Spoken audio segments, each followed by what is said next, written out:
a empezar entonces la charla de hoy, que la vamos a enfocar a temas de implementación o modelos de negocio en la implementación de sistemas fotovoltaicos, ¿sí? El objetivo, digamos, es que ya conocemos un poco de cómo se estructuran los proyectos desde el punto de vista técnico, pero esta vez vamos a darle un enfoque más financiero a los proyectos, de tal forma que ustedes entiendan que muchas veces los proyectos eh, tienen siempre solución técnica. ¿A qué me refiero a eso? Es que casi siempre vas a encontrar en el mercado alguien que te haga los proyectos. Pero desde el punto de vista de ingeniería, yo me he dado cuenta que más del 50% de los proyectos se caen porque no existe un asesoramiento al cliente o al tercero, de tal forma que él no solamente vea los beneficios tangibles del proyecto. Entonces, lo que quisimos hacer acá es mostrar un poco de cómo se estructuran esos modelos de negocio desde el punto de vista técnico y dentro de esa estructuración, qué variables podemos encontrar dentro del mercado que nos hagan viabilizar o no los proyectos. Entonces, estoy seguro que van a salir muchas preguntas porque digamos que nosotros como ingenieros o arquitectos normalmente nos enfocamos en la parte técnica, pero muchas veces no nos hacen o nos cuestionamos qué pasa con el tema financiero. Entonces, aquí lo que vamos a tratar de demostrar es qué tipo de proyectos se entienden. Y esto va básicamente por una razón sencilla, y es que nosotros en ingeniería sabemos que uno más uno es igual a dos, pero desde el punto de vista financiero, todos los proyectos no les sirven a todo el mundo. Y yo hago un ejemplo muy sencillo y es, eh, si ustedes evalúan el modelo de negocio de compañías como Justo y Bueno, de Uno, eh, Ara, uno pensaría que un negocio bueno para ellos sería comprar el local y no tener eso dentro del canon del negocio. Pero resulta que empresas como esas lo que necesitan es quemar dinero, digamos, invertir en lo que van a vender y para ellos comprar un local sería un negocio, un muy mal negocio, porque eso dentro del flujo de caja le estaría pegando muy mal. Entonces, básicamente eso es lo que quiero. Y a medida que vayamos mostrando los modelos de negocio, eh, vamos a hacer siempre una analogía y escogí la analogía más sencilla del mundo y es, vamos a suponer que hay una empresa que se dedica a almacenar aguacates. Vamos a suponer que hay una empresa que su core de negocio es el tema de los aguacates, ¿sí? Y en ese core de negocios, esa empresa no sabe absolutamente nada de energía solar, pero lo que sabe es que eh, el hecho de que su bodega tenga paneles solares le puede dar un plus adicional en el mercado internacional. Y basado en ese negocio, basado en ese ejemplo, vamos a analizar varias cosas. Entonces, eh, dentro de los modelos de negocio que se pueden implementar en sistemas de energía fotovoltaica o energía solar, vamos a encontrar tres. Uno es el negocio EPC, el otro es el PPA y el leasing. Los vamos a ir desarrollando muy rápidamente con algunos ejemplos, eh, pero digamos que antes de empezar a definir cada uno de ellos, pues yo quiero analizar un poco cuáles son los agentes del mercado dentro del punto de vista de los negocios fotovoltaicos. Y esto es muy importante porque ustedes se van a dar cuenta que la cadena de todo el proceso fotovoltaico es supremamente grande. Y a pesar que es un negocio naciente, eh, vemos que la cadena es supremamente grande. Entonces, dentro de, eso es para que ustedes se vayan acomodando y se hagan la pregunta de, bueno, en qué parte del negocio o en qué parte de la cadena yo puedo estar? Entonces, digamos que primero en los actores del mercado fotovoltaico estaría las personas que hacen suministro de partes y equipos. En Colombia son muy pocos, es decir, hay tres, cuatro empresas especializadas en temas de suministros, es decir, es lo mismo que uno vaya hacia un home center en donde uno compra tornillería, donde uno compra algún tipo de tubería. Son muy pocos las cadenas de suministros que tienen eso, o sea, es decir, que te vendan paneles, que te vengan, que te vendan un inversor, que te vendan los conectores, que te vendan el cableado.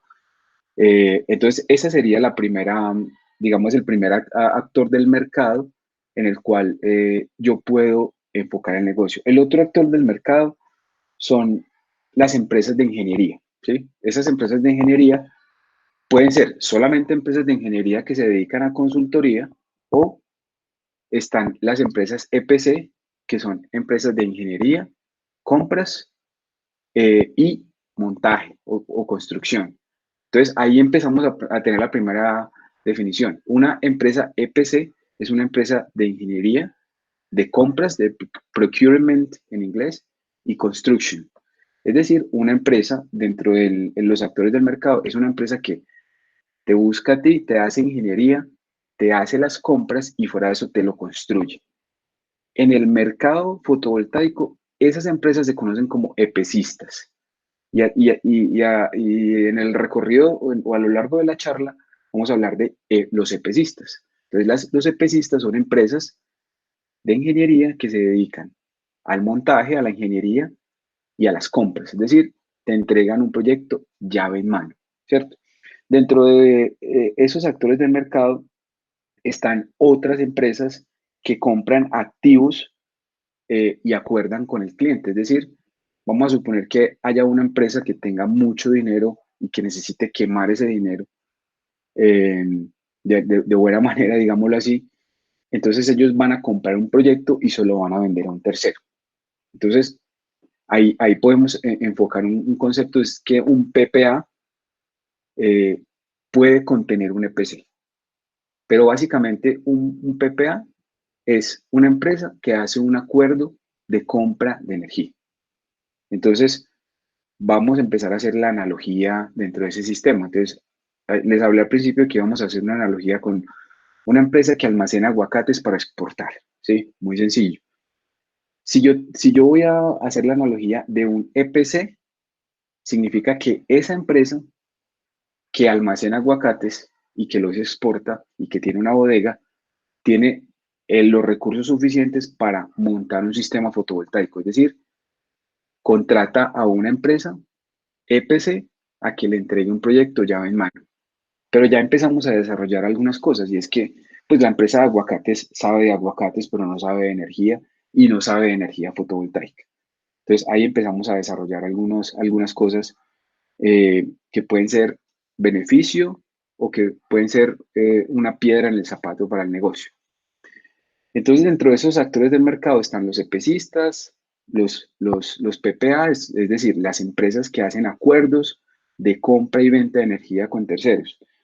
Eh, y el siguiente puede ser, dentro de ese modelo de negocio y dentro de los actores del mercado, estarían los bancos que pueden hacer o un renting o pueden hacer un leasing, ¿cierto? Entonces, cualquiera de esos dos negocios harían parte bancos. Entonces, en uno, en renting, es decir, yo tengo un canon mensual de arrendamiento y pago mensualmente por ese proyecto y al final el proyecto, los activos son míos. Y en leasing pasa muy parecido a lo que pasa en renting, pero ahí va a haber una variable adicional que está condicionada a lo que es la norma y a lo que es la ley 1715. Entonces empezamos a desarrollar esos modelos de negocio. Entonces, inicialmente decimos que el EPC es un contrato llave en mano, es decir, la empresa de aguacates contrata a una empresa de ingeniería a que en su techo le instale un sistema fotovoltaico, ¿cierto? Esa empresa de ingeniería, que a su vez se vuelve un contratista, entonces ofrece a esos clientes, que en ese caso sería la bodega de aguacates, un proyecto completo desde el diseño de ingeniería básico detallado, compra de materiales y equipos, traslado al sitio de la instalación, lo construye, lo pone en marcha y entrega su proyecto. Es decir, esa empresa hace absolutamente todo. Entonces, aquí empezamos como un primer desglose de los actores del mercado. Es decir, en los sistemas fotovoltaicos difícilmente se ve que esté desligado el sistema, el área de diseño, el área de licitaciones y el área de construcción. Normalmente, la empresa EPCista te hace todo, te hace la ingeniería, te hace las compras y te hace el montaje. Entonces, en ese negocio, ¿qué hace? ¿Cómo se trabaja? Se acuerda un precio por capacidad instalada, es decir, cuánto me vale a mí peso por kilovatio pico o dólar por kilovatio pico. Y en esto se incluyen todos los gastos que están asociados al proyecto, los logísticos, los de procurement y los de desarrollo. Y se acuerda una fecha de entrada del funcionamiento del sistema. Es decir, si esa empresa está necesitando 45 kilovatios pico, entonces él te dice, en 3 meses te los puedo estar montando, los puedo estar funcionando. ¿Qué pasa con ese modelo de negocio del EPC? Es que, pues, uno debe blindar muy bien esos contratos legalmente, de tal forma que yo pueda gestionar que exactamente lo que yo solicité en el contrato inicial sea lo que exactamente yo me estoy ahorrando, ¿cierto? Porque básicamente, ¿qué es lo que va a pasar acá? Es, yo estoy comprando mi sistema fotovoltaico y como resultado de ese montaje, pues yo lo que voy a obtener es un valor de kilovatio hora muy económico. Eh, y ese valor económico pues va a estar, porque digamos yo puse todo el CAPEX inicial perdón, sí, el CAPEX inicial del proyecto. Entonces puse todo el dinero inicialmente y eso se va a venir trasladado en el tiempo en un flujo de caja. Eso inicialmente, entonces ese sería el primer acuerdo. El segundo acuerdo o el modelo de negocio sería el PPA del que hablamos ahorita, que es un acuerdo de compra o venta de energía. Entonces, normalmente yo voy y contrato o voy y busco una empresa del sector que puede que no sepa nada de energía, pero quiera mostrar que está haciendo una generación fotovoltaica, porque ustedes se van a dar cuenta de aquí a futuro es que no hay nada más que genere una mayor reputación en las compañías en este momento, y es que tengan sistemas fotovoltaicos en su producción. Dedíquese a lo que se dedique, y es una tendencia que se está viendo. Si usted ve la planta de Bossi, si usted ve la Nacional de Chocolates, si usted ve Tecnoglass, si usted ve todas esas empresas, lo primero que muestran es, nosotros estamos generando una parte de nuestro sistema fotovoltaico, muchas veces sin invertir un solo peso en el sistema. Entonces, ¿qué es lo que hace? Llega una empresa, un PPA, y hace un acuerdo de compra de electricidad, y que normalmente entre las dos partes, y esos acuerdos están entre 10 a 25 años. ¿De qué va a depender eso? Es si usted inicialmente va a poner un porcentaje del negocio o si no va a poner nada. Yo he visto o he conocido contratos de PPA de empresas que no ponen ningún dinero, no ponen un solo peso, y esos contratos se van más o menos a 15 años. Pero también he visto modelos de negocio PPA en donde, en un concepto, digamos, financiero que se llama Debt to Equity, es que ellos ponen el 30% y el PPA pone el 70%, y eso significa que el acuerdo de comercialización de energía interno es mucho menor. Y con eso, digamos que hay que tener en cuenta muchas variables. Entonces, en este modelo de negocio PPA existe un dueño de la infraestructura, en este caso es el inversionista, ¿cierto? El inversionista, y aparece un beneficiario de la energía, que en este caso es el cliente. Es decir, que aquí ya empezamos a ver un criterio. en el modelo PPA de negocio fotovoltaico, el único beneficio que recibe el cliente, en este caso la empresa de aguacates, sería una disminución en la tarifa del kilovatio hora, ¿cierto? Dependiendo de cuál sea el acuerdo de negocio al que se llegue. Si él va a poner un porcentaje o si no va a poner nada. El dueño de la infraestructura, ¿quién sería? El PPA. Y al ser el dueño de la infraestructura, recibe los pagos del beneficio de acuerdo a la cantidad de energía consumida generada. Es decir, es dependiendo del acuerdo. Vamos a suponer que esta bodega, por ser comercial, eh, ese estrato, digamos, el valor comercial o dentro del mercado de la energía, el que más paga energía es el comercial, que paga como si fuera un estrato 6 y aparte de eso paga contribución. Ahorita vamos a desglosar un poco de eso, pero digamos, ahí es donde empiezan las variables a denotar cómo se puede empezar a estructurar un modelo de negocio. La contribución es el 20% del valor que usted paga de la factura y no tiene que ver nada con el consumo, es al final el 20% adicional de lo que usted paga. Y en el modelo PPA, entonces, ¿quién recibe los beneficios de ley 1715? Que son, los vamos a ver más adelante, creo que no vamos a alcanzar hoy a ver los beneficios de ley, pero voy a programar una charla, bueno, ya la programé para el próximo martes, en donde solamente vamos a ver beneficios de ley. Y en este caso, la ley 1715 eh, tiene 4 beneficios de ley. Uno es no paga IVA por el montaje, puede descontar hasta el 50% de la renta de si es una persona jurídica, si es una persona natural o si es, una empresa, digamos así, persona jurídica. Tiene depreciación acelerada de activos, y el otro beneficio es un beneficio de importación, es decir, cero aranceles de importación si yo traigo muchos de estos productos, digamos, del exterior. Para eso me gustaría hacer un paréntesis y es lo que sucede es, voy a cambiarme acá. ¿Y qué pasa si yo entro a la página de la UPME, que es la Unidad de Planeamiento Minero Energético, y yo quiero evaluar cuáles son los proyectos de generación fotovoltaica? Los que están inscritos bajo Ley 1715. Si ustedes se dan cuenta y entran a esta página, que es una página pública y que tiene unos gráficos dinámicos, voy a ampliarlo acá para poderlo ver mucho mejor.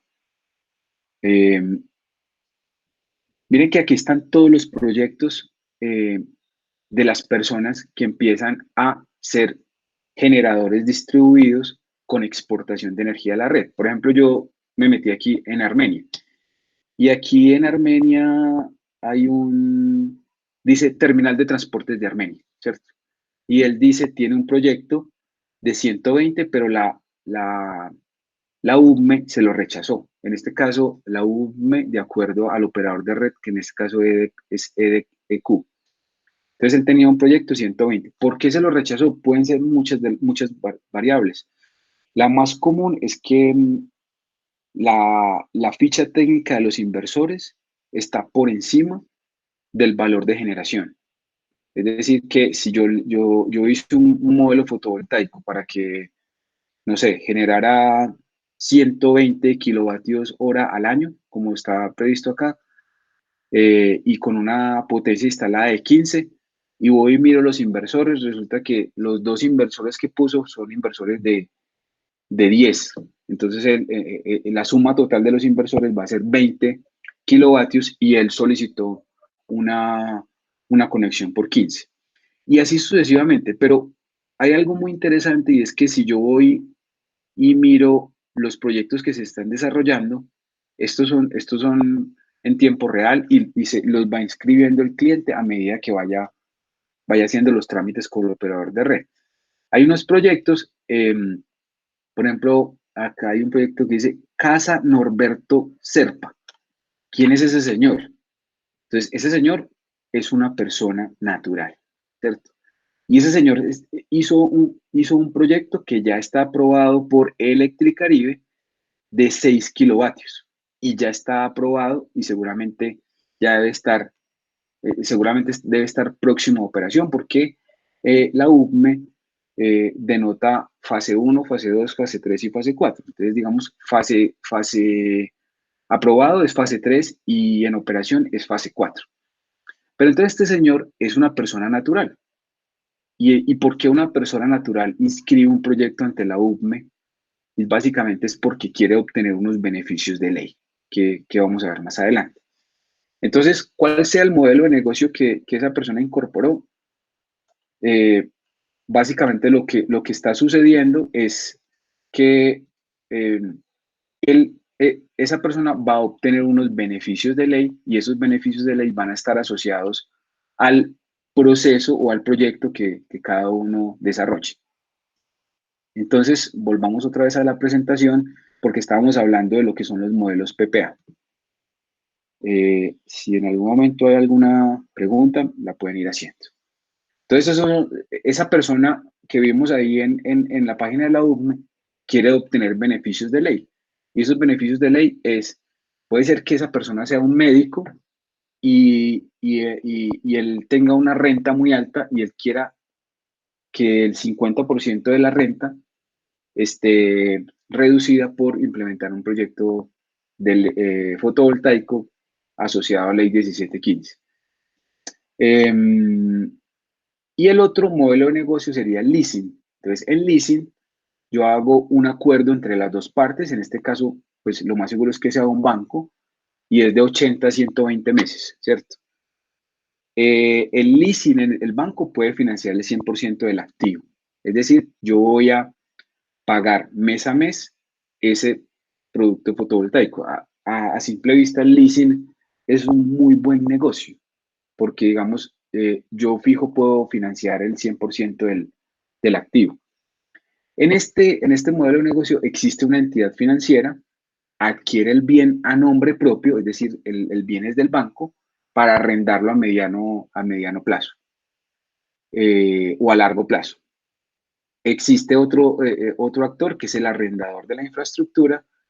Se paga una cuota mensual del sistema solar sin importar cuál sea la producción de energía. Esta es una de las desventajas del leasing y es que el banco te presta, te cobra mensualmente un canon de arrendamiento, pero a él no le importa cuánta energía está generando. Mientras que a diferencia del EPC y el PPA, yo sí estoy obligado a que se realice un seguimiento de cuánto estoy generando. En el leasing es mes a mes lo que tienes que pagar sin importar cuánto de la generación estás consumiendo. Y aquí viene algo interesante y es que bajo la ley 1715 el arrendador obtiene los beneficios solo si hay una compra irrevocable del bien. ¿Por qué? Porque en este caso el dueño del activo es el banco, pero el banco no puede ser beneficiario de la ley 1715. Entonces puede existir una opción de que el arrendador de esa infraestructura que está pagando el leasing pueda obtener los beneficios de ley de 1715 únicamente si existe un contrato de compra irrevocable del bien. Y al final del ejercicio, normalmente ese está entre el 1 y el 5% del valor total del proyecto. Entonces, si yo firmo ese acuerdo de compra irrevocable, yo estoy obteniendo los beneficios de ley, es renta, IVA, depreciación acelerada y temas de importación. Y el leasing da la opción de compra final. Puede ser que haya una persona que no le interese obtener los beneficios de ley, no firme el acuerdo irrevocable del bien, compra irrevocable del bien, y simplemente financió el proyecto durante un periodo de tiempo. ¿Sí? Dentro de esos tres modelos de negocios, entonces ya escudriñando un poco cuáles serían, digamos, las ventajas de cada uno. En EPC, yo tengo una mayor tasa interna del retorno. Es decir, digamos, sería un periodo más largo. ¿Por qué? Porque yo tuve que, todo el CAPEX lo tuve que pagar al inicio de la operación financiera. Es decir, yo tenía que tener toda esa plata en un banco y tuve que invertirla toda para montar mi sistema fotovoltaico. Pero en EPC el costo de la energía es el más bajo si yo lo analizo con los demás modelos. Es lo que se llama el LCOD, que es los costos eh, nivelados de energía de acuerdo a los demás ejercicios. El EPC tiene una opción de venta de excedentes a la red a un precio competitivo, es decir, que si yo soy la empresa de aguacates y monté mi sistema y resulta que yo no trabajo ni los sábados ni los domingos, yo los sábados y los domingos esa generación la puedo vender a la red. ¿Y la red cómo me la paga? Entonces, tiene dos condiciones. Una es que me la paga a precio del mercado, es decir, al precio que normalmente le cobran a uno, pero sin la comercialización. Es decir, esta persona que seguramente es un cliente regulado, que está en nivel comercial, que paga contribución, debe estar por el orden de los 600 pesos. Eh, la venta de energía yo la hago a un nivel de más o menos 510 pesos. Es decir, a ese es el precio que me la va a pagar a mí el comercializador de energía, que puede estar asociado a un operador de red. Eh, esa condición solamente se cumple si y solo si la potencia instalada es menor a 100 kilovatios. Si es mayor a 100 kilovatios, ya se considera una planta menor dentro de la regulación y en ese caso los excedentes de energía son pagados por el operador de red o por el comercializador a precio de bolsa. Es decir, que ahí ya es un poco más complicada la venta porque pues si es a precio de bolsa, yo estoy compitiendo con el precio de energía de una hidroeléctrica y entonces el operador de red me la va a pagar, no sé, a 60, 70, 80 pesos comparado a esos 600 pesos que él pagaría. Entonces ahí hay una diferencia muy grande y por eso es que ustedes van a ver que en proyectos fotovoltaicos casi nadie se quiere pasar de 100. Casi todo el mundo quiere tener como objetivo máximo 100 kilovatios porque al pasarse de esos 100 ya me van a ver con otros ojos, el mercado me va a ver con otros ojos. En el modelo de PC, el cliente es el propietario del activo solar y la reducción de las emisiones de CO2 equivalentes se las da, digamos, en este caso, el cliente. Digamos, algo muy interesante y es que normalmente los proyectos fotovoltaicos, todo el mundo se los asocia. Por ejemplo, si uno va y mira el proyecto que les mostré la vez pasada de la Nacional de Chocolates en Río Negro, ese proyecto, si usted va y le pregunta a Panasonic, ellos dicen que ese proyecto lo hicieron ellos, porque los paneles son Panasonic. Si usted le pregunta a ABB, le dice que el proyecto es de ellos porque los inversores son ABB. Si usted le pregunta a Celsia, le dice que el proyecto es de ellos. Y si usted le pregunta a la Nacional de Chocolates, dice que el proyecto es de ellos. Pero realmente nadie es dueño del negocio porque es un modelo diferente, es un modelo de PPA. Entonces, hay muchos actores, pero realmente nadie es el dueño digamos, a ciencia cierta del proyecto. En el PPA hay cero inversión inicial, hay un ahorro inmediato en costos de electricidad. ¿Por qué? Porque yo estoy haciendo un acuerdo a largo plazo. Eh, Cero costos de operación y mantenimiento. ¿Por qué? Porque la empresa que yo contraté para que me hiciera el PPA, que me está garantizando un precio de kilovatio hora por 10, 12 años, es la encargada de hacer la operación y mantenimiento, porque ellos son los más interesados en que la máxima generación yo la consumo, porque si tengo una generación adicional, yo la tomo del operador de red y ahí es donde voy a empezar a perder en el negocio. O sea, entre más consumo solar tenga en el modelo PPA, pues para el inversionista es mejor, porque a él, esa es la forma como se le va a pagar el precio en el tiempo. Entonces, es un negocio, digamos, para todos en el modelo de PPA. Ahora yo les voy a pedir que ustedes me hagan un análisis muy corto de cuáles serían los modelos de negocio, pero anticipadamente la respuesta va a ser depende quién sea el cliente y depende de quién sea el inversionista. Y las emisiones de CO2, en este caso, pues también el cliente es el que las genera. En el leasing son contratos a corto plazo, reducen el precio de la factura luego de la terminación del contrato. El cliente, una vez terminado el contrato, se vuelve propietario del activo solar y también hace una reducción de emisiones de CO2 equivalentes. Entonces, si ya empezamos a desglosar un poco más estos modelos de negocios, ahora, ¿por qué no puse aquí el renting? Porque el renting, eh, digamos, es una versión submejorada del leasing, con la desventaja es que yo no soy dueño del activo nunca. Entonces, eh, yo simplemente estoy arrendando mensual y simplemente puedo financiar el 100% del proyecto, pero nunca voy a tener mi activo. Entonces, es una versión submejorada en mi concepto del leasing. O sea, le repito, yo no soy financiero, pero digamos que me di cuenta que para analizar proyectos fotovoltaicos es indispensable conocer cuáles son los modelos de negocio porque ahí es donde se pueden caer realmente los negocios. Recuerden que lo técnico encuentran mucha gente que lo haga, pero la asesoría al cliente en los modelos de negocio es donde realmente se ve el tema. ¿Listo? Entonces el modelo PPC, EPC eh, es una venta del proyecto a través de un contrato llave en mano. El EPCista, como definimos que lo vamos a llamar, eh, tiene unos objetivos o tiene unos compromisos con el cliente. Primero es la ingeniería de detalle del proyecto.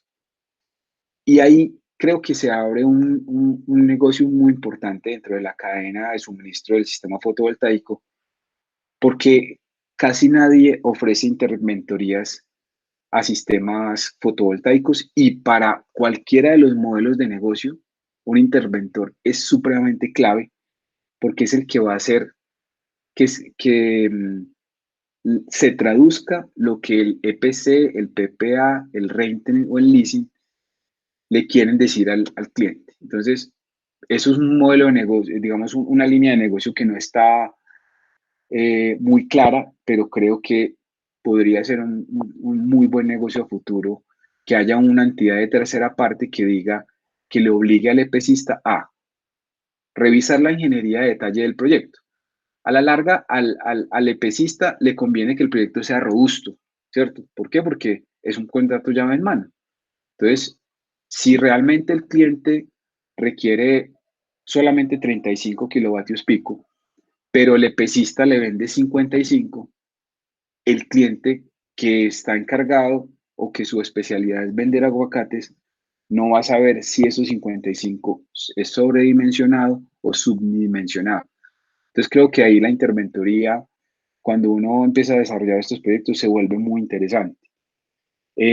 Otra obligación del EPCista es comprar, importar, suministrar los equipos, tener el material necesario, los paneles, los inversores, los cables, las estructuras, los transformadores, el material de construcción, todo, todo. Obviamente, como es un modelo de EPC, puede ser que la calidad de los productos no sean los mejores.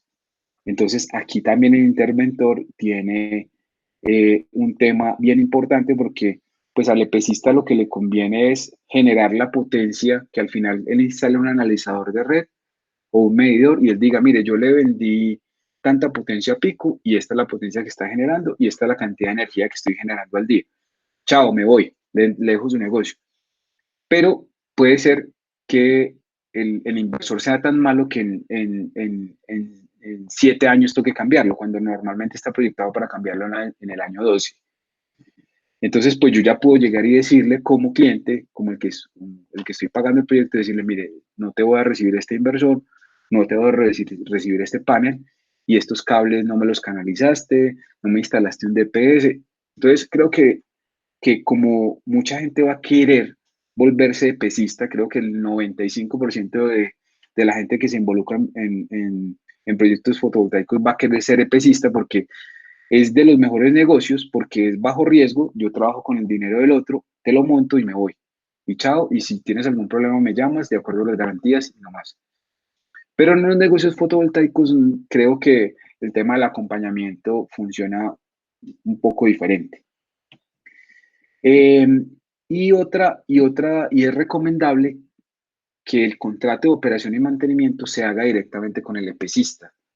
¿Por qué? Porque, digamos, es una forma de cómo mantener en el tiempo la garantía. Ahí haciendo un paréntesis, en Colombia solamente existen 3 empresas que hacen mantenimiento de sistemas fotovoltaicos. Y cuando digo que hacen mantenimiento, es que tienen unos protocolos bien establecidos para limpiar los paneles. No simplemente lo limpian con un trapito y ya, sino que tienen un líquido especial para limpiarlos. Saben cómo torquear las conexiones en las cajas de empalme, en los inversores, saben cómo, eh, no sé, configurar el inversor, eh, hacen mantenimiento salino. Bueno, es un espectro amplio, pero no existe ese modelo de negocio. Por ejemplo, no existe tampoco una empresa que haga un reciclaje de sistemas fotovoltaicos. Disposición final en Colombia hoy no hay de sistemas fotovoltaicos. Entonces, eso también sería una línea de negocio interesante a proyectar. Dentro del modelo de PC, entonces el cliente asume el funcionamiento del sistema. Es decir, imagínense la empresa de aguacate ya con el sistema instalado en la cubierta y ellos son los encargados del funcionamiento del sistema. Ahí ellos verán cómo se defienden, ¿cierto? Eh, y para mitigar el riesgo de la obra es recomendable tener pólizas de cumplimiento del contratista. Normalmente eso es otra línea de negocios que desde el año pasado empezó a funcionar muy bien y es que las aseguradoras están empezando a generar líneas de negocios de pólizas de cumplimiento de sistemas fotovoltaicos en los que yo obligo a, yo obligo a los EPCistas a que cumplan las condiciones iniciales del contrato, que son potencia instalada y valor de kilovatio hora generado, ¿cierto? Em, Se recomienda que el cliente esté informado de las decisiones del EPCista, pero pues ahí vemos que puede haber inconvenientes en el tema de la generación. Y cuando son proyectos de gran tamaño, se recomienda que se hagan pruebas de fábrica para evaluar que los diseños están acordes con la instalación. Este sería como el listado de elementos o lo que se recomienda que uno debería pedirle a un EPCista. Es las hojas de datos de los equipos, la medición y visualización de las variables, es decir, que el sistema sea controlado y que tenga una conexión a red y que en cualquier momento o durante el día o al final del día yo pueda hacer el ejercicio y pueda saber si realmente estoy cumpliendo con los parámetros que se vendieron. Pruebas de seguridad, eh, memorias de cálculo de los conductores, pruebas de aterrizaje, pruebas de exportación e importación de energía, es cómo se hace ese intercambio de energía con la red y un registro fotográfico, digamos, de la instalación, en caso tal de que yo la vaya a dar en concesión a eso. Tampoco hay empresas en el mercado, por ejemplo, fotovoltaico, que se dediquen a administrar contratos EPC. Son muy pocas. Es decir, que le hagan seguimiento a eso, incluyendo el mantenimiento, no las hay. Bueno, estos son en los modelos EPC, por ejemplo, la empresa EPC debe también hacer el procedimiento legal para los beneficios de la ley 1715. Es decir, la empresa de aguacates quiere que no se le cobre IVA por ninguno de los elementos, que no haya aranceles de importación, que le ayude a tramitar el 50% en reducción de la declaración de renta. Y eso, digamos, yo lo he visto en algunos contratos que amarran los EPCistas como garantía de pago. Es decir, como lo que normalmente uno ve en contratos de obra, como la retención en garantía. Entonces, muchas veces legalmente se hace el contrato y dice, mire, hasta que tú no me ayudes a hacer todos los trámites de ley 1715, no te pago el 10% del proyecto. Entonces, pues eso es una forma de poner a trabajar al EPCista. Y el EPCista también tiene que hacer los trámites con los operadores de red para exportación de energía de la red basada en la regulación CREC 030. Entonces también hace como garantía. Y dentro del modelo de PC, yo puedo desarrollarlo con capital propio, que es lo que se conoce en términos financieros como equity, o con un capital en calidad de préstamo. Y esa relación se conoce como debt to equity.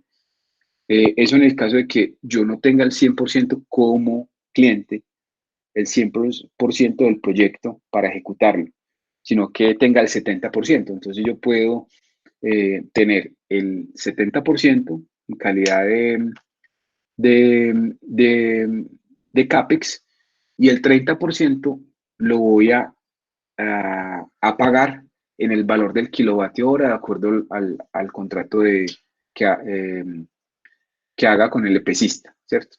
Entonces, ese se ve muy poco porque normalmente lo que quieren las empresas EPC es construir y finalmente irse, ¿cierto?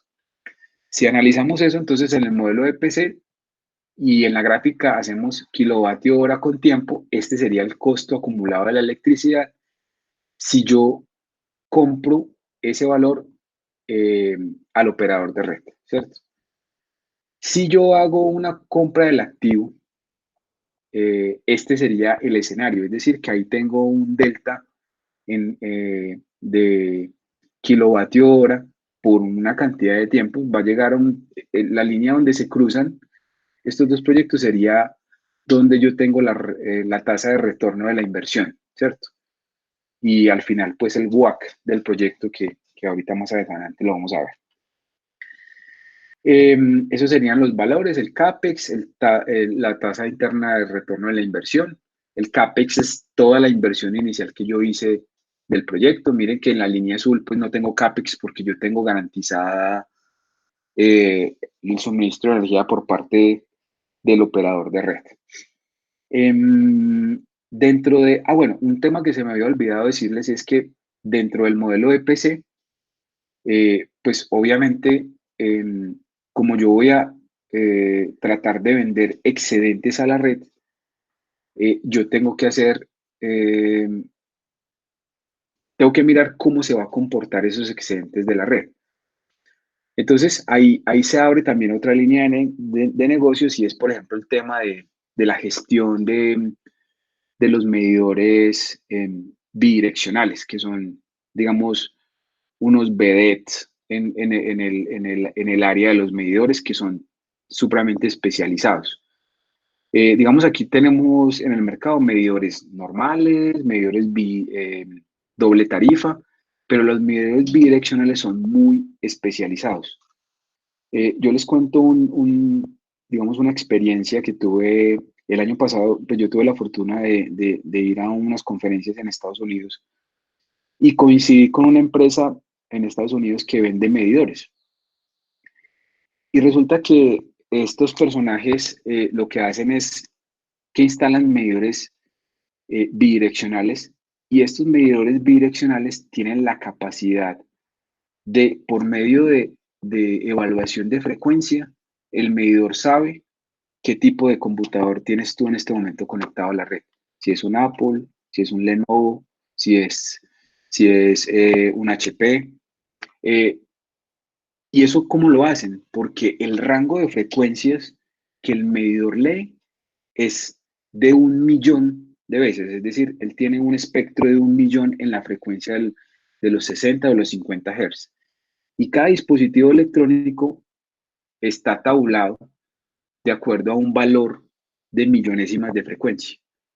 Entonces yo les preguntaba a ellos, venga, ¿y ustedes qué hacen con toda esa información? Entonces la persona, pues, cuando yo le hice esa pregunta, pues se rió, me dijo, pues, ¿qué se imagina ustedes que hacen con esa información? Entonces, dentro de la instalación de medidores de doble canal, que obviamente en sistemas fotovoltaicos sirven solamente para medir de un lado cuando yo exporto y de un lado cuando yo importo energía, se abre un negocio oculto que es el tema de Big Data. Es decir, ¿yo qué voy a hacer con toda esa información que están recopilando esos medidores? Entonces voy a empezarle a vender eh, otra clase de dispositivos, una mejora. Es decir, ahí viene un tema bien interesante porque porque no es solamente el negocio de la energía, sino todo lo que está asociado. Entonces me pareció muy curioso eso. Em, Dentro del modelo PPA, listo. Entonces el modelo PPA son empresas que pagan por los kilovatios hora consumidos a un precio competitivo, ¿sí? Y esas tarifas estables pueden ser estables o no pueden ser estables en el tiempo. Cuando uno hace un acuerdo de comercialización de energía con un comercializador del mercado, él ya tiene, digamos, cuál es el comportamiento hidrológico del país. Y él ya sabe en qué año va a haber un fenómeno del niño, en qué año va a haber un fenómeno de la niña y cómo se va a comportar el valor del kilovatio hora. Eso ya está completamente tabulado para hacer ese modelo de negocio. Acá es indiferente. ¿Por qué? Porque yo estoy estableciendo un valor de radiación promedio. También tengo que tener un factor de planta, es decir, cuánto se me va a degradar el sistema fotovoltaico, pero el acuerdo de comercialización de energía es más estable. Es decir, mi kilovatio hora es mucho más estable que si yo hiciera un acuerdo de comercialización que está basado en precios de hidrología. Es un tema complejo de temas de mercados de energía, pero en sistemas fotovoltaicos funciona muy bien porque son valores muy constantes. Y eso, dependiendo de cuál sea el modelo de negocio, por ejemplo, si yo tengo una cadena de frío, si yo estoy en un supermercado, una gran superficie, mm, la cadena de frío para mí es supremamente importante y si yo puedo garantizar un valor de energía por un periodo de tiempo con constante, sin que varíe por temas de hidrología, para mí es una ganancia importante. Eso se hace en los contratos de PPA, entonces en modelos de entre 15 y 25 años. Eh, y con este modelo, las personas que obtienen los beneficios de ley son los inversionistas o dueños de los activos. Aquí viene un tema supremamente importante y es cómo así que obtienen los beneficios de ley. Entonces, por ejemplo, una empresa como Celsia, que hace parte de, mm, digamos, del negocio, digamos, dentro del core de negocios de Argos, del grupo antioqueño, todo eso, y que fuera de eso también tiene en este momento la empresa Energía del Pacífico, pues tiene que pagar mucho IVA, tiene que pagar mucha renta. Si yo, como Celsia, que tengo toda esa carga tributaria, empiezo a instalar modelos PPA en centros comerciales a lo que dé y a empresas del sector, pues lo que hago es que yo me estoy descontando ese tema tributario. Y esa idea es muy poderosa porque eso significa que una persona que tenga mucho dinero puede dedicarse a hacer modelos PPA y su ganancia puede que no sea la compra y venta de energía, que sí va a ser, pero su ganancia va a ser pagar menos impuestos. Y aquí viene un tema delicado y es que ustedes saben que los estratos económicos, el estrato 4, 5 y 6 y el comercial pagan contribución. Y esa contribución, ¿a dónde va a parar? A subsidiar el valor de kilovatio hora a los estratos 1, 2 y 3. Pero ¿qué se está empezando a ver? Y eso está pasando mucho en el mercado, que las leyes avanzan, no avanzan al mismo ritmo de la tecnología. Por eso es que nosotros, digamos, decimos si Rappi es legal, si Uber es legal. Todavía estamos en esas discusiones, pero la tecnología ya avanzó. Aquí pasa lo mismo y resulta que las empresas están pagando y los estamentos comerciales están pagando menos contribución. Entonces, el gobierno se está empezando a preguntar qué va a pasar, quién va a subsidiar los estratos 1, 2 y 3. Por eso es que en la última reforma tributaria había o ley de financiamiento, como se llamaba en su momento, había un artículo que empezaba a desmontar, eh, digamos, los subsidios de contribución a los estratos 1, 2 y 3. Porque digamos que allá va a haber un problema de caja, ya hay esas personas que pagaban ese 20% para subsidiar, se están saliendo con estos proyectos de PPA. Entonces ahí se va a venir un tema complejo, digamos, en ese negocio de la energía. Dentro del modelo PPA, entonces simplemente yo pago por la energía generada y pago por la energía consumida. Es un contrato supremamente sencillo. Es decir, lo que se genere y consumo, eso es lo que pago. Y eso es mes a mes, ¿cierto? Yo ya hice un contrato a largo plazo porque necesito pagar mi infraestructura, pero ¿cómo gana el inversionista? El inversionista gana de acuerdo a lo que genere. Por eso al inversionista le interesa que el mantenimiento de esa planta sea muy buena, porque entre más genere, pues ese proyecto va a pagar más. Y algo muy importante es que en esos contratos PPA es necesario definir el dueño de los excedentes. ¿Por qué? Porque en este caso, el dueño de los excedentes de energía sería el cliente. Entonces yo tengo como inversionista PPA hablar y negociar con el cliente de acuerdo a cuál es el modelo de trabajo que tiene en su planta. Es, venga, ¿usted cómo me va a pagar los excedentes de energía? Porque es que yo no los puedo cobrar. Porque el medidor está a nombre suyo. Yo ahí no me puedo meter, yo no me puedo lucrar.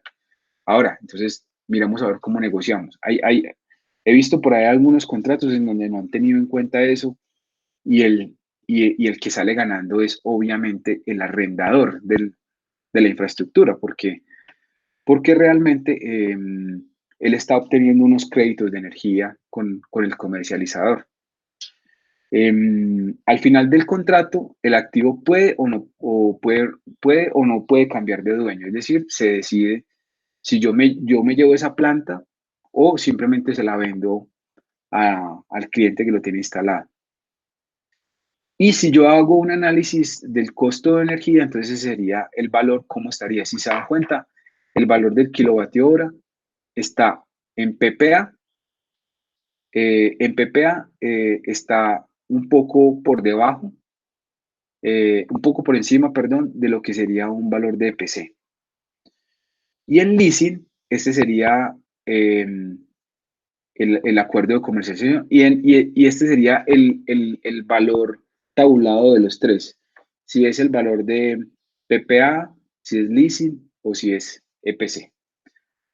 Entonces, ya ustedes deciden cuál sería el mejor negocio y la respuesta, si ustedes se van a hacer el trámite interno, es cómo se hace. Miren, eh, quise hacer el ejemplo de la empresa que se dedica a vender aguacates porque uno podría pensar que para ellos el mejor negocio es tener un sistema PPA. Es decir, no ponen un peso, pueden mostrar internacionalmente que tienen paneles solares y eso les va a ayudar a vender más en el mercado internacional. Obtienen un beneficio en la tarifa de energía, pero ellos no son ni dueños del activo, ni pusieron un solo peso, ni tampoco tienen que hacerle operación y mantenimiento. Y si esa planta se degrada, para mí no es problema porque yo le pago menos al inversionista, ¿cierto? Pero yo podría hacer si usted quiere salir en hombros como asesor, digamos, energético de esa empresa, usted podría llegar y decirles, mire, usted lo que necesita eh, es dinero para invertir y que siga creciendo su negocio. Es decir, a usted no le interesa, su negocio no es vender energía ni comprar energía, su negocio es vender aguacates, ¿cierto? Es decir, que el contrato de PC a usted no le sirve.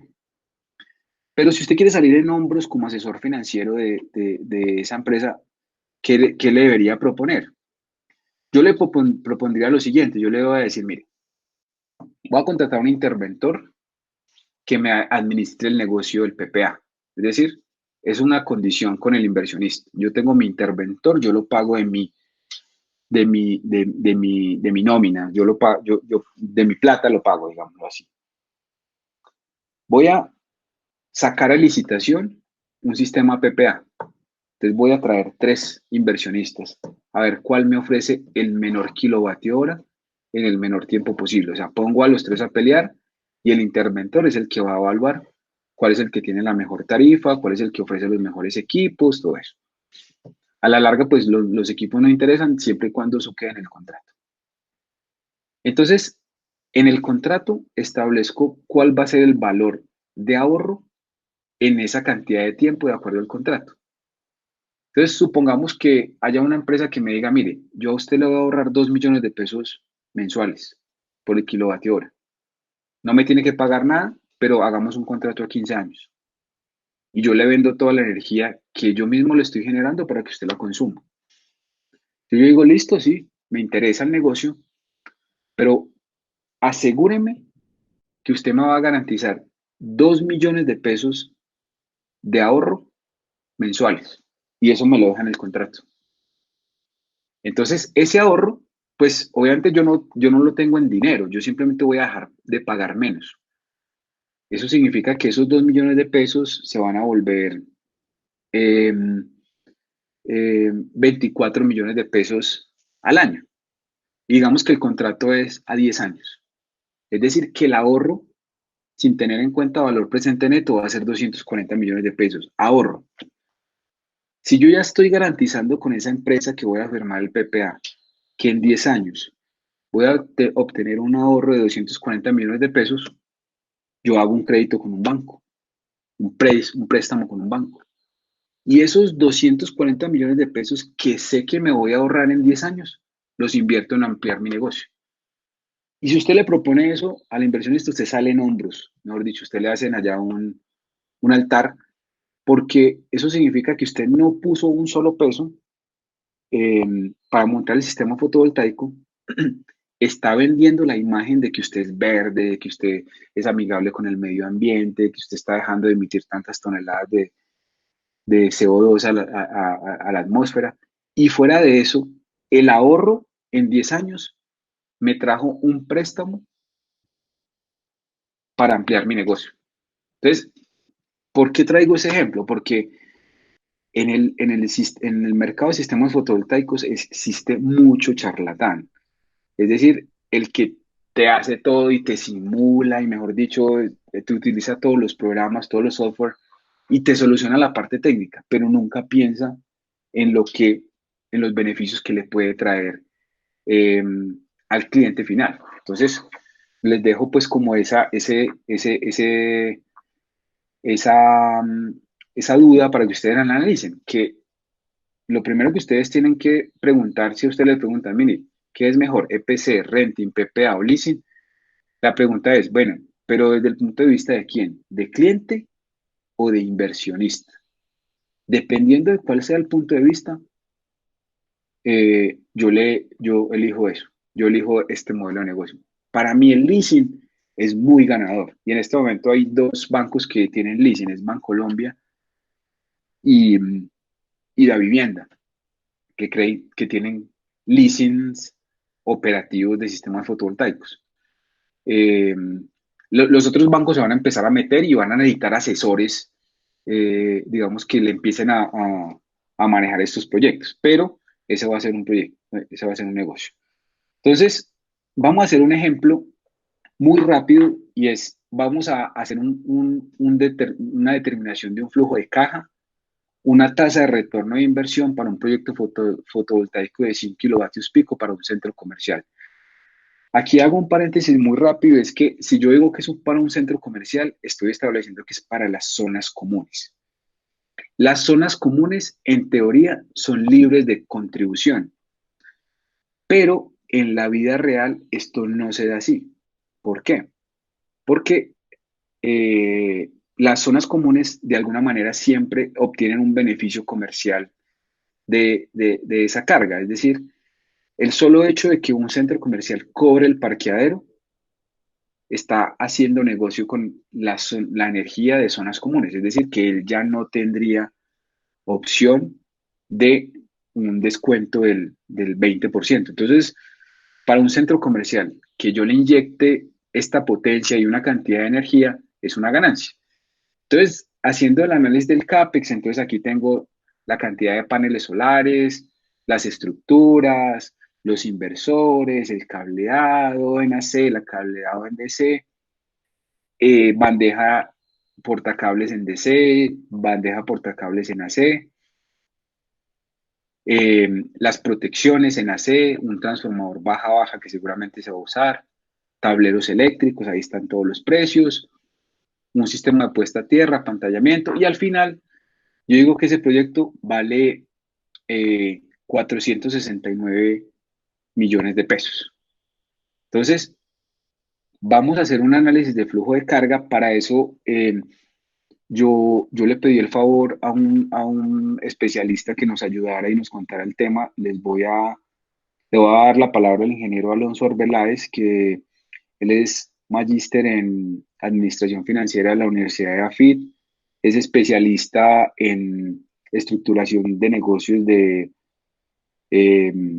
de sistemas o de proyectos o negocios encaminados a alumbrado público, que se puede notar que es muy parecido porque son negocios a largo plazo. Y él nos va a explicar cómo analizar muy brevemente un flujo de carga perdón, un flujo de caja y un análisis de retorno de inversión para el proyecto. Esas serían las variables iniciales. No sé, Alonso, si vas a presentar tú o yo te voy pasando acá.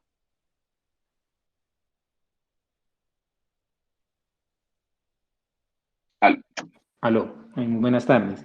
No, pues me parece bien que usted vaya yo voy pasando, listo. Me moviendo avisas ahí cuando las yo te lo paso. diapositivas. Sí, ok.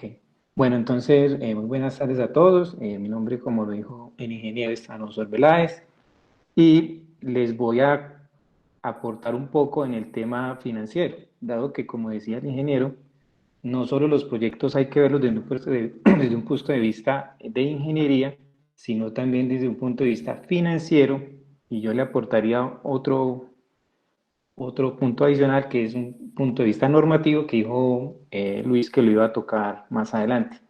Digamos que esos tres puntos son los pilares de cualquier proyecto de ingeniería y todos tres deben de estar encaminados y bien definidos, porque por uno que falle, digamos que se puede cancelar cualquier proyecto o no puede ser viable. Entonces comenzamos, hay un proyecto que fue diseñado por el ingeniero, donde tiene una capacidad instalada y tiene unas variables, eh, digamos que son muy importantes cuando uno va a evaluar temas financieros, que son el IPC, el IPP, porque son variables de economía que nos dicen a futuro cómo van a incrementarse los precios de la energía o de, digamos, de los elementos de mantenimiento, en este caso el IPP, cuando se habla de inversores y equipo, digamos, de material físico, cuando hablamos de activos físicos. Y tenemos una variable también muy importante que es el CAPEX, digamos que nosotros lo llamamos como la inversión inicial, que es lo más importante también a tener en cuenta. Entonces, podemos pasar, por favor, Luis. Listo. Para evaluar un proyecto de ingeniería, el- la metodología más utilizada y comúnmente aceptada son los flujos de caja. ¿Por qué? Porque es que los flujos de caja le permiten a uno valorar un proyecto o sea, valorar una empresa dados sus flujos de caja, no valorarla por lo que es un activo. Yo no puedo valorar una empresa porque la empresa físicamente vale, el edificio, la infraestructura vale 100 millones de pesos. Eso para mí no es relevante. Digamos, lo relevante para mí es esa empresa, qué flujos de caja a futuro me me van, me van generando. Luis, ¿me cambió ahí la diapositiva o la sigo manejando yo? No, espérate un segundito, yo voy a silenciar mi micrófono.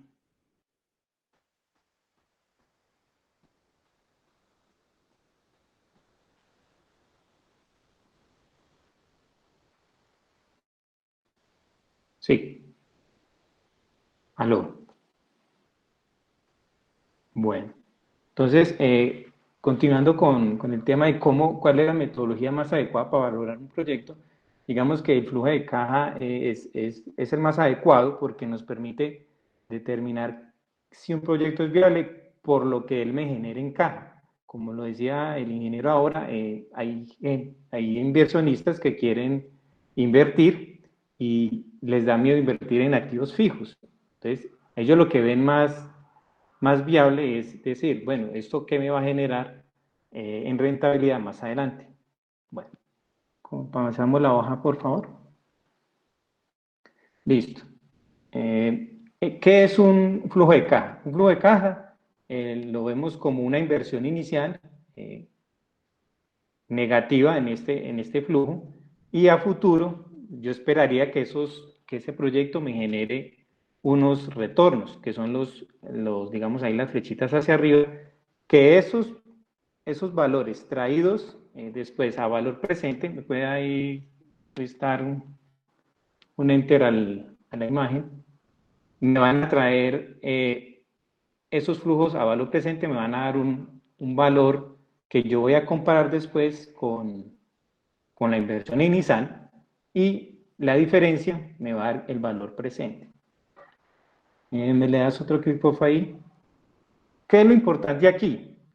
Es determinar cuál es la estructura de capital adecuada que yo necesito para ese proyecto. ¿A qué me refiero con estructura de capital? Porque yo un proyecto lo puedo trabajar yo invirtiendo como inversionista el 100% del capital, o digamos invirtiendo un 60% y apalancándome con bancos. Entonces, esa viabilidad del proyecto me la va a definir esa estructura de capital, que es lo que nosotros llamamos un WACC, el costo promedio ponderado de capital.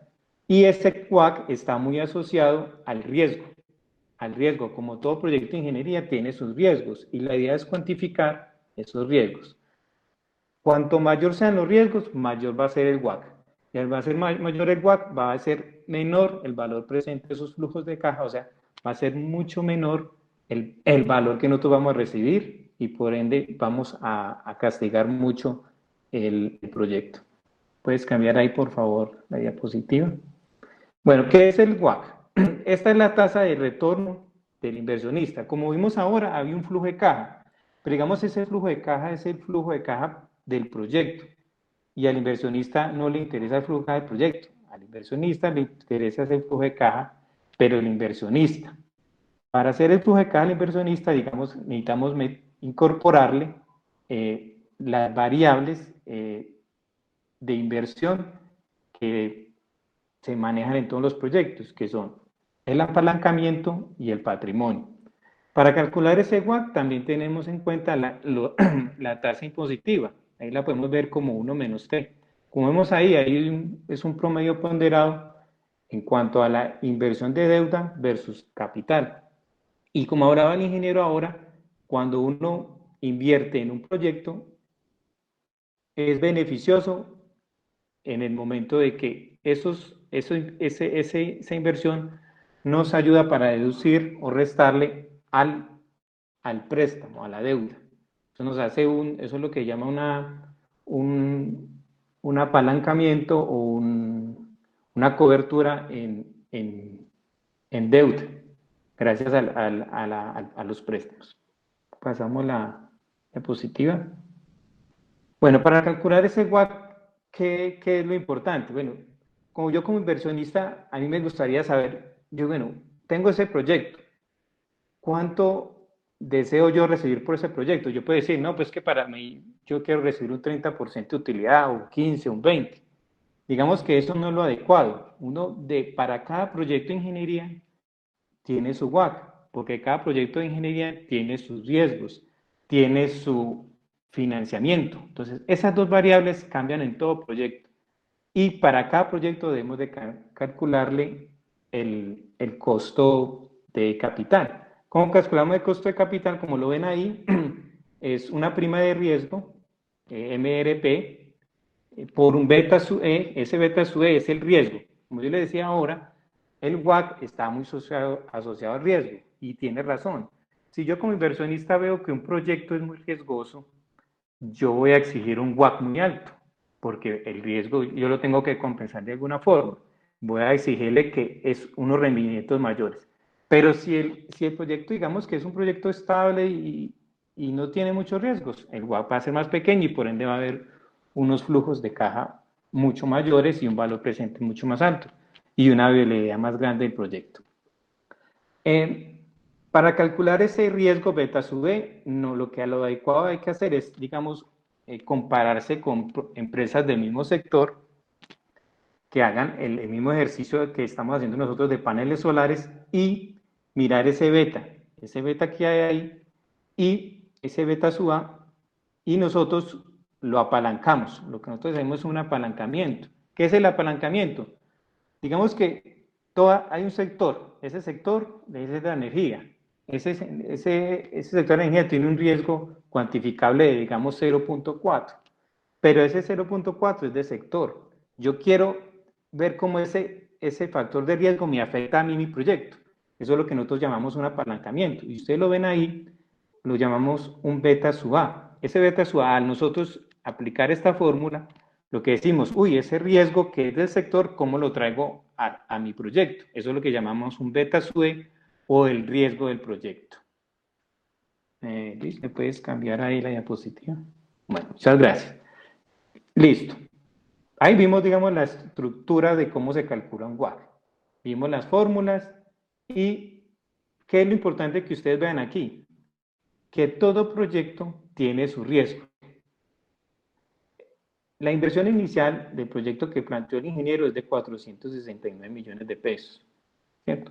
Al haciendo un ejercicio, digamos, que es lo normal, pues no es ley, pero es lo normal, que se financie con capital el 60% del proyecto y con un 40% de apalancamiento con bancos de segundo nivel o de primer nivel.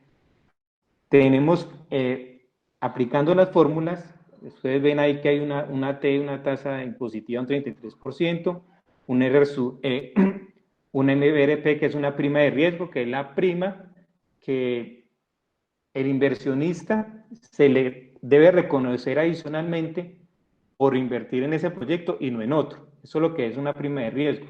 Cuando el inversionista dice, no, pues yo voy a invertir en este negocio, pero entonces si yo voy a invertir en este negocio, reconózcame algo más. Este es lo que llamamos la prima de riesgo o el RMP.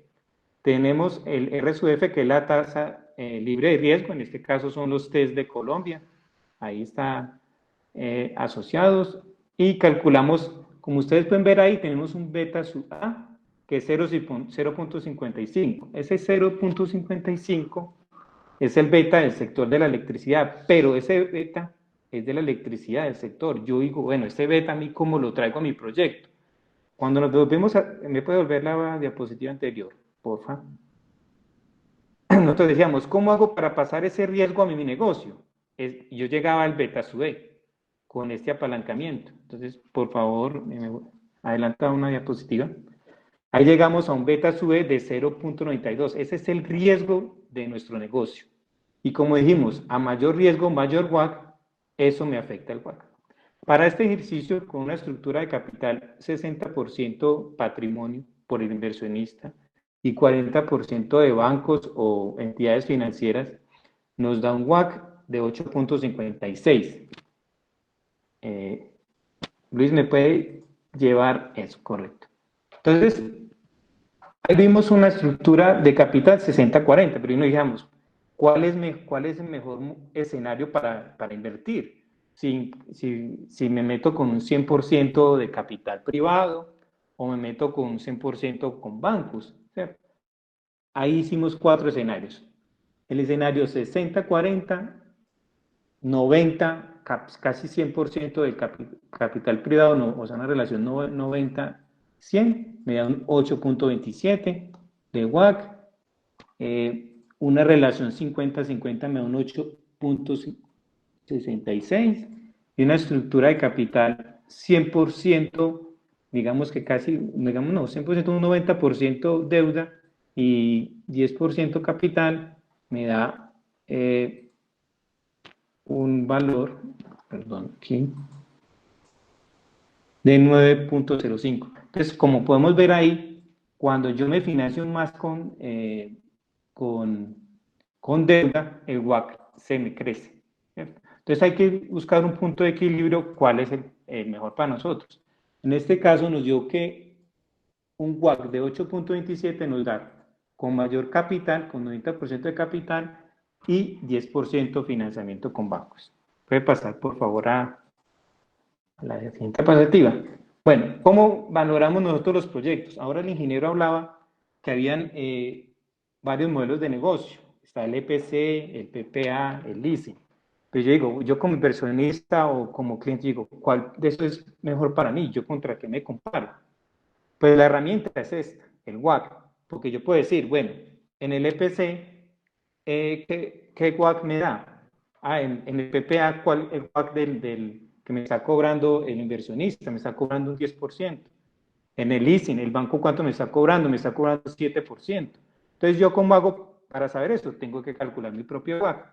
Por eso la importancia de nosotros calcular cuál es la rentabilidad que nosotros esperamos de este proyecto. Para eso, entonces, tenemos el método de flujo de caja libre y tenemos las variables de payback, que es calcular el tiempo que yo voy a recuperar la inversión. Eso nos da en periodos de años, o lo puede dar en meses, como lo manejemos, el valor presente, la tasa interna del proyecto y el índice de rentabilidad. El payback es importante porque eso nos da gráficamente un horizonte de tiempo. Decimos, ven, 6 años, 7 años, recuperamos la inversión. Pero el más importante, que es el valor presente neto. ¿Por qué? Porque nosotros le calculamos la TIR al proyecto. Si, si el valor presente de nosotros nos da un valor presente que supera la TIR, el proyecto es viable. Hablando de valor presente neto, está con el WAC, que me hace valor presente neto. Ese WAC que me da valor presente neto tiene que ser mayor a la TIR. En ese caso, por ejemplo, nosotros, perdón, la TIR del proyecto debe ser mayor que el WAC. Por ejemplo, en el caso de nosotros nos dio un 8.27. Nosotros debemos calcular la TIR de ese proyecto que nos dé un 10, un 12 y decir, ese proyecto es viable. El índice de rentabilidad nos dice cuánto de la inversión inicial, cuánto por cada peso que yo invierto, cuántos pesos me da el proyecto. Por favor, Luis, me pasa a la siguiente diapositiva. Para verlo más gráficamente, este es el flujo de caja del proyecto que el ingeniero montó. Teníamos una inversión de 456 millones aproximadamente. ¿Me puede dar un enter ahí a la diapositiva, por favor? De 469 millones. Tenemos un valor presente de 559 millones, o sea que está por encima de la inversión inicial. Y con la fórmula que analizamos, incorporando el WAC, que nos queda mejor, nos da, por favor, podemos pasar a la siguiente, nos da que la TIR del proyecto es 11. Y yo quiero que miren bien esta tablita resumen porque ahí nos dice todo.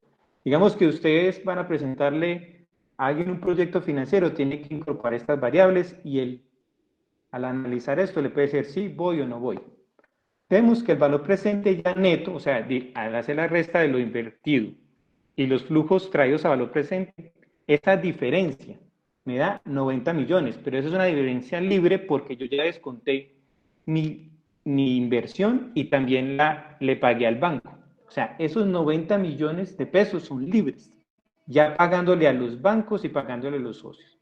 Adicional, la TIR es de 11, o sea, es una TIR, es mayor que el WAC de nosotros. O sea, nosotros, yo digo, yo invierto en ese negocio si me dan un 8.27 y el proyecto me está dando un 11. Claro, ahí mismo invierto. Adicional, el tiempo de retorno o el payback es en 9 años. Y el índice de rentabilidad, 0.19. O sea, por cada peso que invierto, estoy ganando 19 centavos. Entonces, digamos que este proyecto es viable financieramente. ¿Qué es lo importante resaltar acá? Que cada proyecto hay que analizarlo porque cada proyecto tiene sus particularidades. Todo proyecto hay que analizarlo desde el punto de vista financiero y de ingeniería. No sé si de pronto tienen alguna pregunta.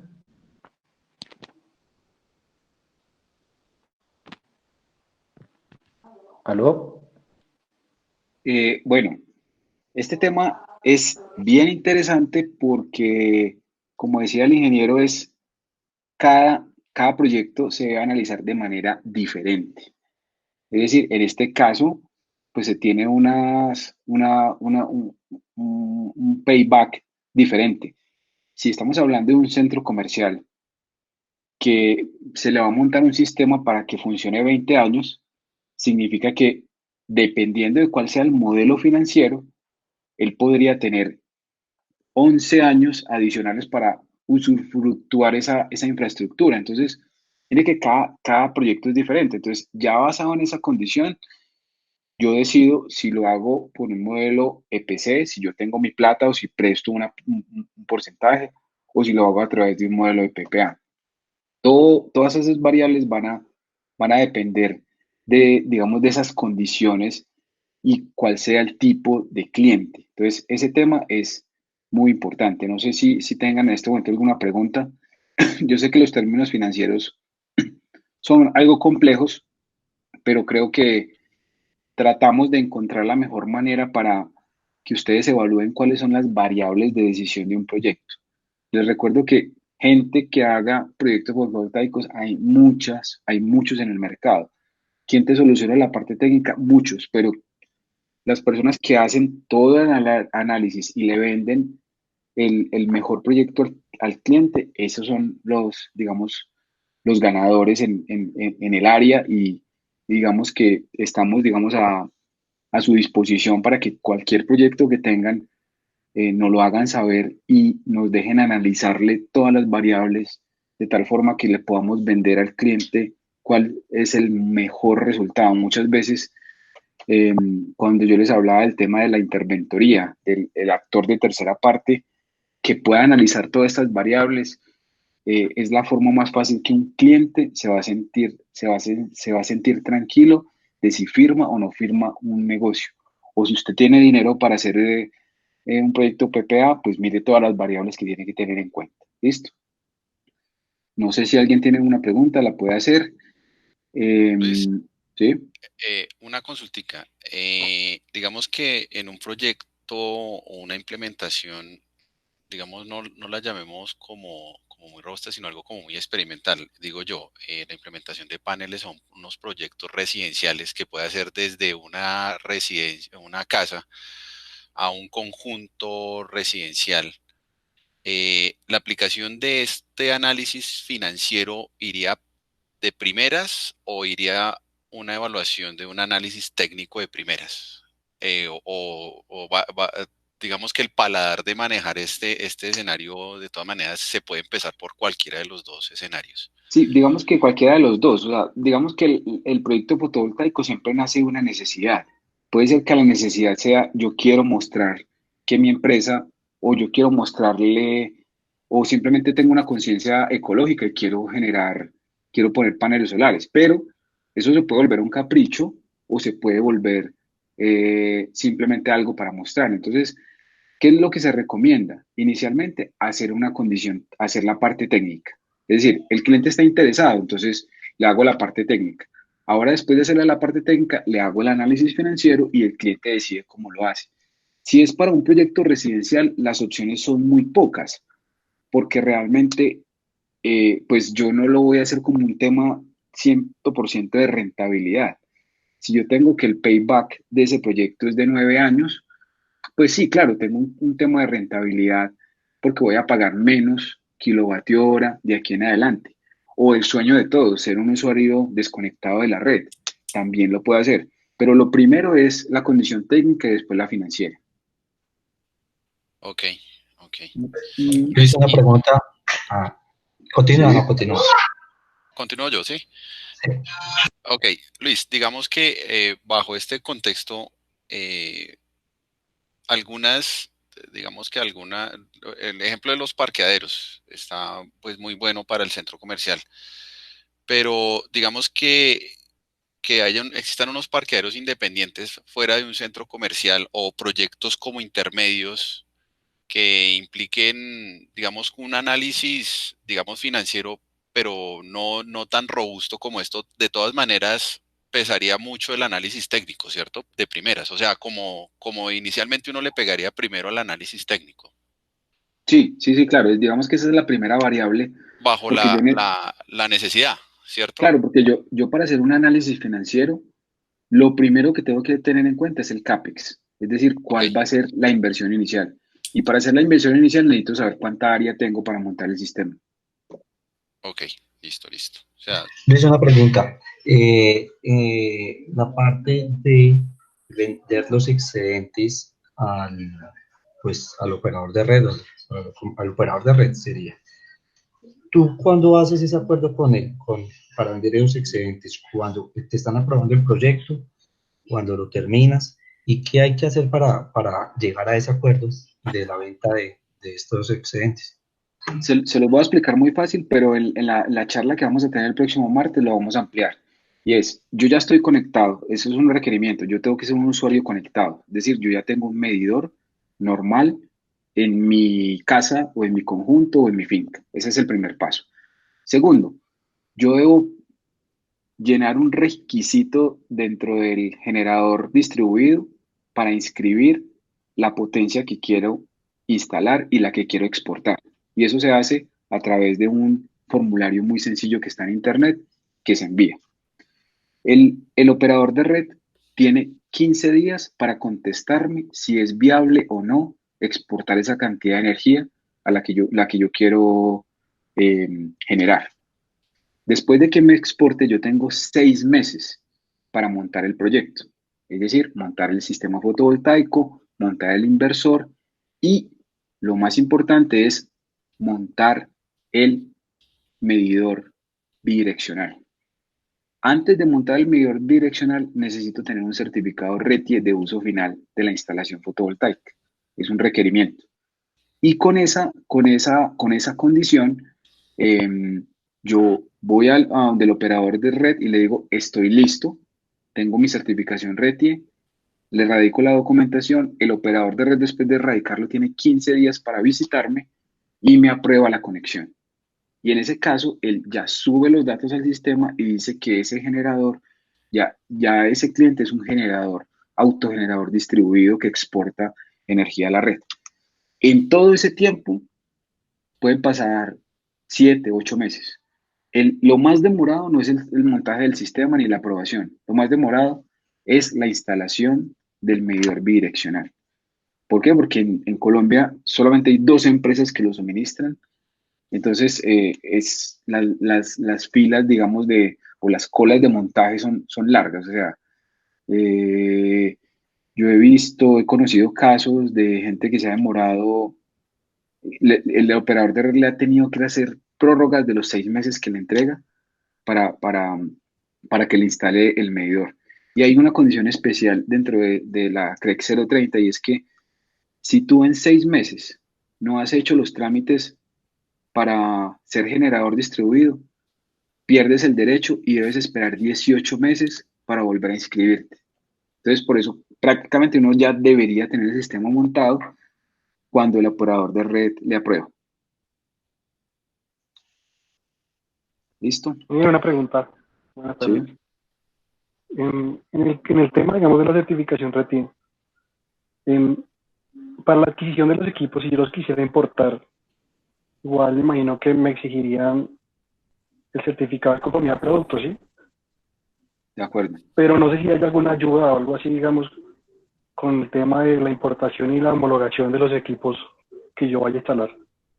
Bueno, ese es un tema bien importante porque resulta que nosotros en este momento estamos bajo reglamentación del RETIE 2013 y el RETIE 2013 no tiene un capítulo acondicionado solamente para sistemas fotovoltaicos, pero la actualización del RETIE sí la tiene, la actualización del RETIE que supuestamente va a salir este año a final de año. Entonces, ¿qué es lo que están haciendo hoy los certificadores?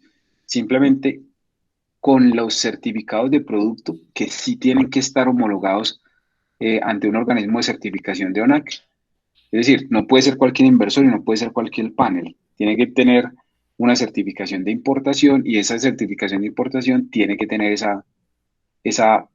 certificado. Entonces, el RETIE me exige esa documentación y hace una visita de instalación, es decir, que yo cumpla el código de colores, que los sistemas estén aterrizados, que las protecciones cumplan con las condiciones, Pero, digamos, hoy en RETIE no hay una condición específica para un procedimiento de certificación porque no está, digamos, en firme eh, el capítulo fotovoltaico que sí está en la versión nueva del RETI. Y en la actualización que ya salió de la NTC 2050 también hay un capítulo exclusivo de sistemas fotovoltaicos.